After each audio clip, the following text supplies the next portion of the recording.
Por si las moscas, vamos a hablar de lo invisible en la fotografía a propósito de la publicación del más reciente número de la conocida revista Luna Córnea. Luna Córnea es una revista de fotografía, especializada en fotografía, pero que en realidad cada número, ya lleva 38 números, lo que hace es vincular el tema de la fotografía, los fotógrafos, sus imágenes con temas culturales mucho más grandes. Para hablar de este tema, me acompaña Alejandra Zamudio, que es la nueva directora de Luna Córnea. Alejandra, muchas gracias por estar aquí. Guillermo, gracias por la invitación. Alejandra, esto, digamos, no solamente es un nuevo número de Luna Córnea, sino también una nueva etapa. ¿Qué ha pasado con Luna Córnea? Así es, Luna Córnea cumplió 30 años en diciembre pasado, en el invierno del año pasado. Y con ese aniversario lo que se hizo fue reconfigurar la revista para iniciar una nueva etapa. Hubo un cambio en el equipo interno también y en qué camino tendría que llevar Luna Córnea. Es una revista con un legado importante, fundada por Pablo Ortiz Monasterio. Es una revista que tiene un formato de libro, que ahora tiene una extensión mucho más corta en relación a los números anteriores. Y en esta revista han pasado más de 1000 personas, escritores y escritoras de artículos y artistas, archivos. Y en toda esa revisión, de las que han sido artífices, además de Pablo, Alfonso Morales Carrillo como director y Patricia Gola como directora también, se conformó esta historia enorme de la revista. En el momento en que salió la revista fue una apuesta innovadora por su formato y por la manera en que estaba vinculando a la palabra y la imagen, algo que ha sido una constante y seguirá siendo una constante. A mí me tocó trabajar directamente con Alfonso Morales y con Patricia Gola, que son amigos entrañables y de quienes aprendí el oficio de editor. Es para mí un orgullo estar ahora enfrente de la revista, con un nuevo equipo y con una nueva manera de abordar los temas y de incluso de trabajar el mismo formato del libro, ¿no? De las posibilidades que tiene discursivas en su formato.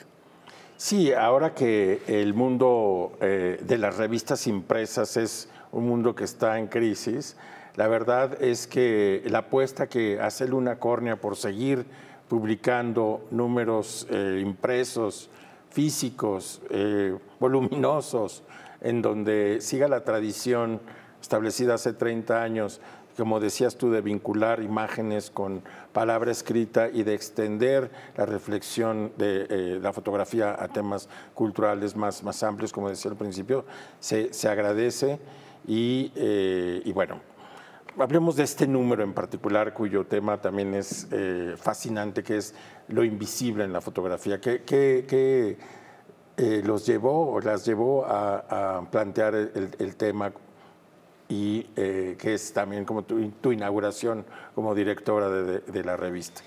Pues lo que buscábamos sobre todo es que fuese un tema arriesgado, temas arriesgados que la misma revista había trabajado ya en sus ediciones anteriores, y que fuese algo que nos sacara un poco de las revisiones de monografía de autor. Claro, que se habían hecho últimas, sí. Exacto. El número previo a este fue la Iconósfera de Monsiváis, una edición impecable que dirigió Alfonso Morales, de uno de los tantos temas que tenía Monsiváis por abordar en relación a la imagen. Y entonces ahora lo queríamos volver algo mucho más atractivo en el sentido de las imágenes que podemos ver en ese número, pero también, como te digo, algo más arriesgado. Entonces, para este número, no solo para este número, sino para la nueva etapa, invitamos a 4 especialistas para conformar un consejo de redacción. Ellos son Patricia Lagarde, artista visual, Héctor Orozco, curador e investigador, Vesta Mónica Herrerías, editora, y Francisco Fenton, traductor y poeta. Con ellos trabajamos y hemos emprendido esta nueva etapa de la revista para abordar desde distintas perspectivas y disciplinas, que ya lo hacía la revista, este tema. En una conversación con Futuro Moncada, artista visual radicado en Monterrey, surgió el tema de lo invisible y entonces pensamos, ¿por qué no lo invisible? Podría ser algo impensable si viene desde la imagen, pero es un tema que ha estado gravitando alrededor de las ediciones de Luna Córnea, porque ya hubo un número de fotografía micro y macro, y en ese número se vieron imágenes producidas microscopio, con un telescopio, con otros artefactos que permitían justo ver aquello que al ojo desnudo no se podía ver, ¿no? Entonces, si tratamos lo invisible, ¿de qué manera lo vamos a tratar? Porque en ediciones anteriores ya se había abordado la noche, los fantasmas, la ceguera, cómo hacer esos temas y no repetirlos, o si los tocamos, de qué manera los tocamos que resultara novedoso. Entonces, entre todo este equipo empezamos a imaginar qué universo podríamos traer sobre lo invisible, y surgieron muchísimos temas, y entonces un tema llevaba a otro y a otro. Entonces, de repente podría verse muy desbordado, pero ya que te ponías a verlo con detenimiento, decías, claro, lo invisible está ahí. Porque cuando se propuso, vamos a hacerlo invisible, entonces esperamos ver fantasmas, la noche. No va a ser eso ahora. Sí, a mí me llama mucho la atención cómo está editada la revista, porque parece como estos mapas mentales en donde uno piensa un tema y va anotando en un pizarrón o en una hoja todas las derivaciones que a uno se le van ocurriendo, y te vas dando cuenta que en realidad es más vasto de lo que pensabas al principio y que recorre muchísimas expresiones. Una de ellas tiene que ver con lo que decías tú, que es la capacidad de la tecnología en la fotografía de hacernos ver cosas, ya sea tanto microscópicas como macroscópicas, que no podemos ver a simple vista, y hay una parte dedicada de la revista a esto. Sí, totalmente. Lo que hicimos con este número, al que invitamos a Michel Malar como editor invitado, porque además la figura del editor invitado siempre fue un referente en la revista, en unos números mucho más marcadas. Invitamos a Michel para configurar este número, y entonces lo que hicimos fue organizar lo invisible en dos universos. Lo primero es la luz y luego la oscuridad. Y la luz tenía que ver sobre todo con imágenes mentales, con imágenes que estaban emanadas del propio cuerpo humano y atravesadas también por aquellas generadas por artefactos ópticos tradicionales o incluso sofisticados, ¿no? Como es el telescopio Webb, por ejemplo, que nos permitió ver las imágenes. Ahora nos permite ver unas imágenes insólitas en el borde del universo, ¿no? Totalmente. Y ese juego que tiene con el tiempo, ¿no? Porque estamos viendo unas imágenes, sí, como una máquina del tiempo también. Están las imágenes de las auras, por ejemplo, ¿no? Algo que no podemos ver y que en el proyecto de Carlo Van der Rohe se lograron ver esas auras de colores que van con toda la cromática morada, verde, amarilla, roja, en fin, con las imágenes electrostáticas de Aldous Sassen, ¿no?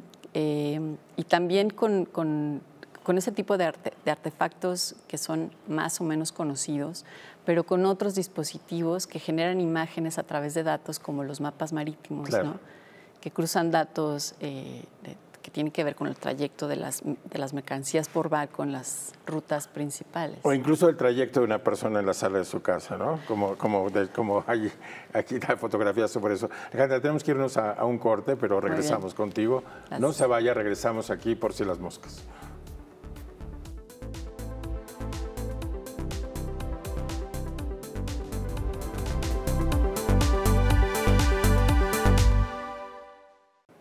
Por si las moscas, estamos de regreso. Hablamos del más reciente número de la revista Luna Córnea sobre lo invisible en la fotografía.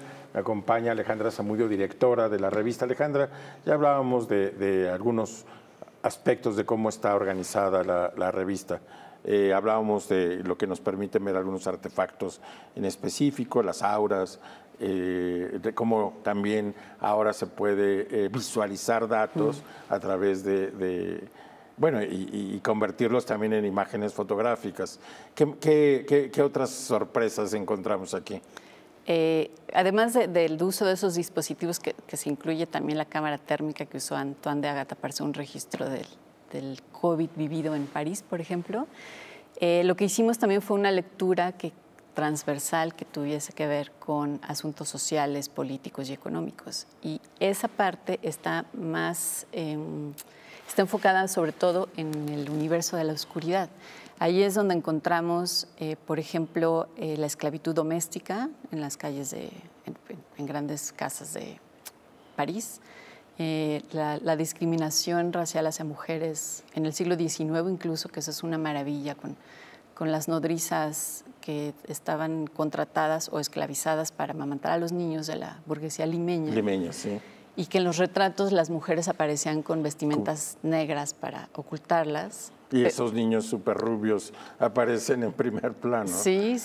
Con mujeres oscurecidas, ¿no? Bueno, o veladas más bien. Veladas, exactamente.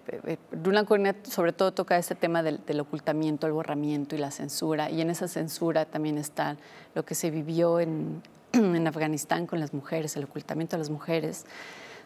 Y también con las borraduras políticas, ¿no? Con la borradura hay un proyecto de Erika de Kessel sobre las fotografías vernáculas que encontró sobre una pareja, un hombre con su pareja, donde aparece a la pareja borrada, toda con tachaduras negras, porque la nueva pareja de ese hombre no quería ver a la expareja, ¿no? Entonces, está también la vigilancia, ¿no? Lo que tiene que ver con las retóricas de vigilancia en un texto increíble de Nayef Yeya. Y todo es la tecnología utilizada para la televigilancia, sobre todo, y cómo no nos damos cuenta en este mundo, o sí nos damos cuenta, o no somos conscientes, en este mundo que cada vez usa más los dispositivos de una cámara en las medidas que sea, ¿no? Sí. También es notable la cartera de escritores que convocaron para este número. Estamos hablando de gente como Margot Glantz o de, poetas, escritores. Mario Bellatín también tiene su intervención aquí. Mario, háblame del trabajo de Mario. Lo de Mario fue fue un texto experimental el resultado y fue, me parece que un experimento para nosotros como equipo editorial, porque nosotros con los colaboradores presentábamos lo que queremos hacer en este número son cubrir estos temas. Y entonces hacíamos la presentación, tú mismo fuiste uno de los colaboradores. Y entonces les mostrábamos y ya nos daban había un diálogo con ellos y entonces evocaban imágenes o textos o daban opiniones. Y entonces, ¿a ti qué te interesaría hacer? Y Mario, a mí me interesaría hacer lo invisible, pero también está la imagen fantasmal, pero al final lo que hizo él fue una pieza maravillosa que escribió con su máquina, que mecanografió con su máquina Underwood de 1915, me parece.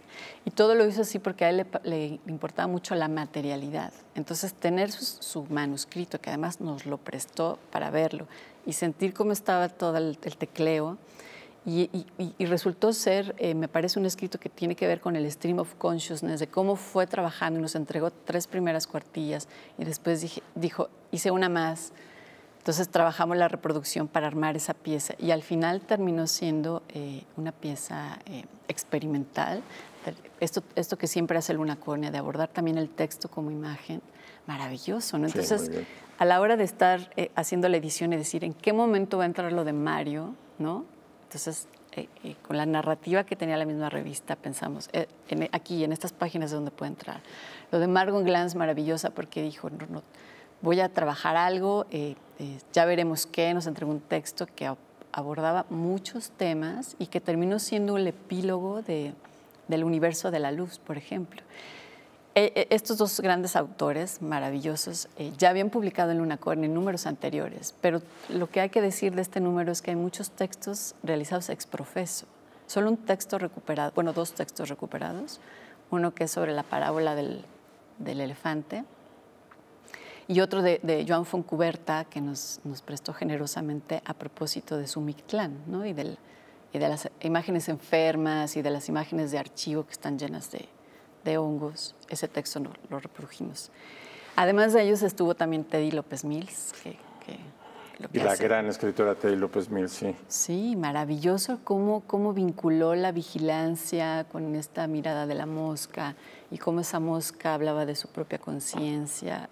O sea, fantástico. Maravilloso. Alejandra, tenemos que irnos a otro corte, pero regresamos contigo. No se vaya, aquí en Por si las moscas.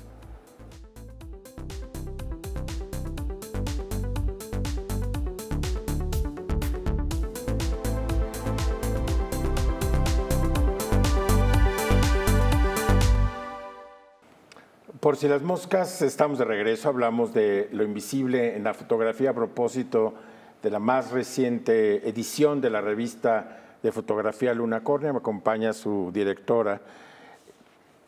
Hay unos textos verdaderamente sorprendentes, por ejemplo, este de Viviana García Besné, que ella cuida un archivo muy importante de cine y de fotografía y habla de la ironía de lo invisible. Cuéntanos de qué va este texto.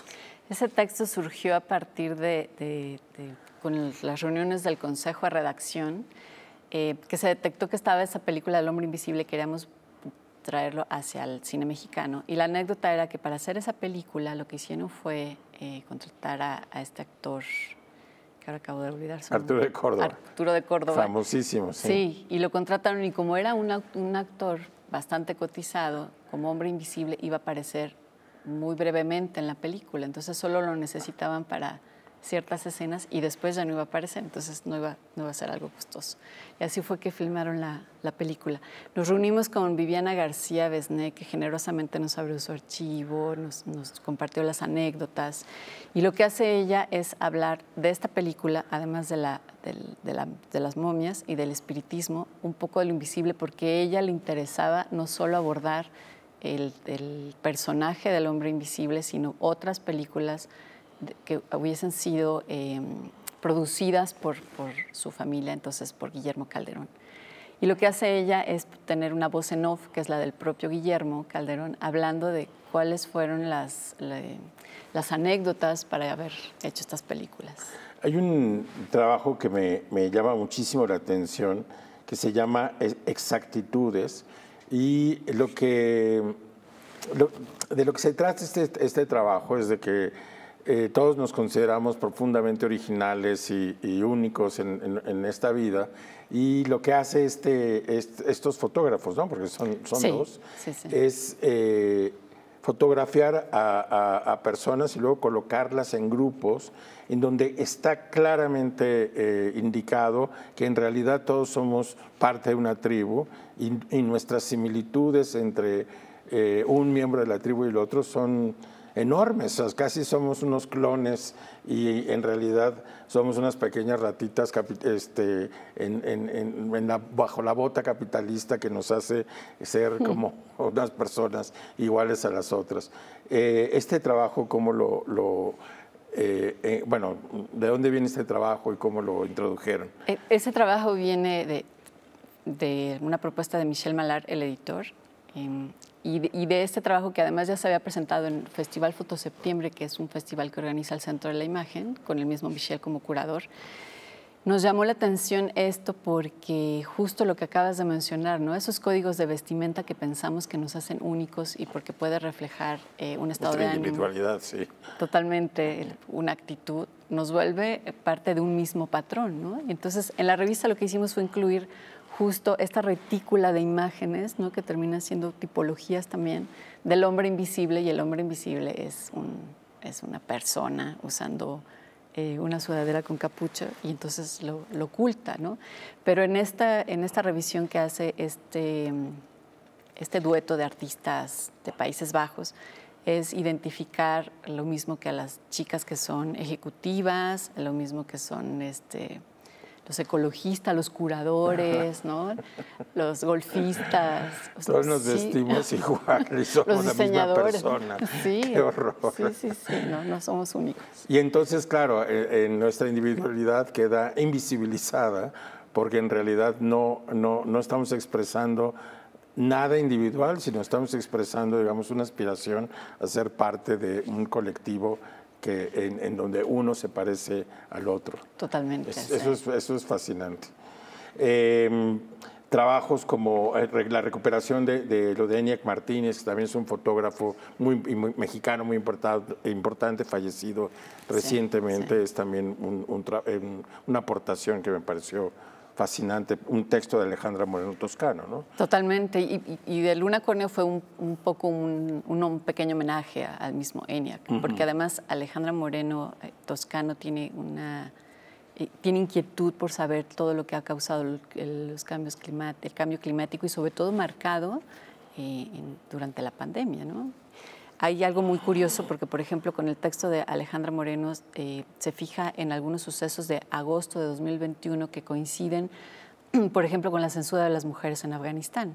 Y lo que hace Alejandra Moreno, además de abordar todo ese tema que tiene que ver con el cambio climático, es centrarse en lo que ENIAC Martínez empezó a trabajar con los ríos, por ejemplo, y su antecedente en un trabajo conjunto con Francisco Mata, y cómo esos ríos después lo llevaron a la basura. Y ese proyecto de la basura fue su proyecto, pues el último proyecto, un libro que se editó ya después de su deceso. Sí. Esto tiene que ver con lo invisible porque estos son rincones de nuestra sociedad que no vemos y que están, o sea, los cuales no tenemos ojos, ¿no? Totalmente. Eso y sobre los rellenos sanitarios, ¿no? Tú como ser humano te generas basura y toda esa basura solo sabes que va a un camión recolector y después quién sabe dónde pare. Sí. Sí. O sea, desaparece de nuestra vista y lo que hace el fotógrafo es llevarnos hasta ese extremo, ¿no? Sí. Que es también, digamos, una operación parecida a estas imágenes fantásticas sobre Corea del Norte, que es que también, en este caso, digamos, es lo invisible por el aislamiento político de Corea, pero muy visible por el despliegue de organización humana que significan estos grandes cuadros de personas haciendo una imagen en unos estadios. Sí, esa dualidad se maneja en muchas páginas de la revista, y en ese proyecto que mencionas de Arirang de Philippe Chancel es cómo justamente lo que dices, cómo los gimnastas y el público, bueno, los habitantes hacen ese tipo de espectáculos para la autoridad del gobierno, pero solamente para consumo interno, ¿no? Nadie tiene acceso a esas imágenes tan majestuosas y coloridas y que te llevan incluso a ver esas imágenes como si fueran píxeles, porque detrás de estas imágenes hay personas deteniendo cartones. Sí, cada personita es un píxel en un conjunto majestático, así enorme, fantástico. Eso es muy, muy lindo. Otro trabajo que también me llama mucho la atención son estos salas de operación en donde hay una reconstrucción del himen, que es también un aspecto pues oculto de ciertas culturas y de ciertas mujeres que se someten a esta reconstrucción para recuperar una virginidad perdida, y es también un momento muy visible o invisible de nuestra práctica médica y de nuestra práctica social, ¿no? Sí, con ese proyecto de Tyrin Simon, lo que ella hace es fotografiar y hacer un registro de todos esos lugares a los que no tienen acceso a la mayor parte de las personas. Lo que hace es también una crítica a la cultura estadounidense, y con esta escena que mencionas es de una chica palestina que hace esa reconstrucción para después poder casarse según lo dicta su cultura y su tradición familiar. Pero no solamente está, como dices tú, esa imagen de esta clínica, sino hay otras imágenes en este mismo proyecto. Sí. ¿Qué más hay ahí? Hay, por ejemplo, la criopreservación, ¿no? Que está vinculada solamente a un pequeño sector de la población, y tiene que ver ahí con el fundador de este sistema que permite preservar la vida para después tal vez recuperarla, sí, ¿no? Es como de si la tecnología lo permite, sí. O la sala del aeropuerto donde se decomisan todos los artículos. Cuando tú eres un viajero sabes que tu botella de agua la van a decomisar, pero ¿qué otras tantas cosas en el aeropuerto de Nueva York, por ejemplo, ¿no? Que van desde alimentos hasta animales, hasta desechos, a la cabeza de un cerdo, cosas muy que no te puedes imaginar, pero que ya lo ves en la imagen y entonces pareciera que es justo un relleno sanitario, tal vez, ¿no? Alejandra, se nos está terminando el tiempo, nos falta un minuto. Te quería preguntar cuándo sale, este número ya comienza a distribuirse, ¿dónde se puede adquirir? Ya comienza a distribuirse a través de Librerías Educal, es nuestro único canal para hacerlo. Estará ya en la Ciudad de México en este mes y a partir de mayo en la República Mexicana. Pues muchísimas felicidades, un número que a mí particularmente me pareció fascinante, muy atractivo, y qué bueno tenerte aquí en Por Si las Moscas. Gracias por la invitación. y a nuestra audiencia decirle que nos vemos aquí el próximo sábado a las 7:30 por si las moscas.